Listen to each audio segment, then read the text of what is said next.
নমস্কাৰ বন্ধুসকল, এইটো মই আৰু এটা আনটো ভিডিঅ' দিছোঁ। এই কুঁহেৰৰ ৰস বনোৱা মেচিনে এইটো হ'ল গাড়ীত ফিটিং কৰিছে। এই মেচিনটো আপোনালোকে চাওক, কি ধুনীয়া কৰি গাড়ীত ফিটিং কৰিছে।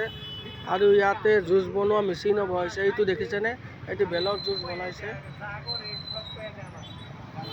এয়া চাওক, এইটো মেচিন। ইয়াতে এইবিলাক কুঁহিয়াৰ থৈছে।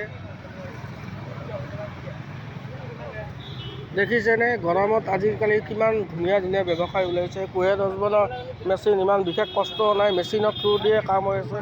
এইটো মেচিন দেখিছে, এইটো কুঁহিয়াৰ চেপা মেচিন। আৰু এইটো বেলৰ ৰস বনাইছে। এইটো চাওক, এই কুঁহিয়াৰ বনোৱা মেচিনতে বেলৰ ৰসো বনাইছে। এয়া চাওক, এইবিলাক বেলবিলাক চাওক। এয়া দেখিছেনে? গাড়ীৰ দৰে ইয়াত ষ্টাৰিঙো আছে। দেখিছে, গোটেই সা সুবিধা আছে এইখন হেৰিত। এখন গাড়ীৰ দৰে গাড়ীতে গোটেইখিনি ফিটিং কৰি বনাইছে তেওঁ। এয়া গাড়ীৰ মেচিন সতি গোটেইখিনি বনাইছে। চাওক আপোনালোকে।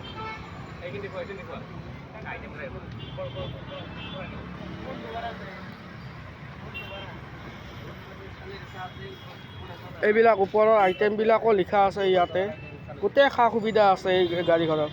এইখন বনোৱাতে আপোনাৰ 2.5 লাখ 3 লাখ মান টকা খৰচ হৈছে, কিন্তু যথেষ্ট উপযোগী বস্তু।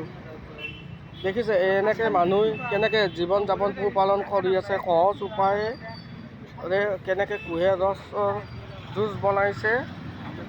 আৰু আপোনাৰ এয়া বেলৰ ৰসো বনাইছে। ইয়াত জুচ মেচিনো আছে। এইটো গোটেই গাড়ীখনৰ গোটেই ছেটআপখিনি আছে। এইটোৱে মোৰ আজিৰ ভিডিঅ', আপোনালোকে চাব।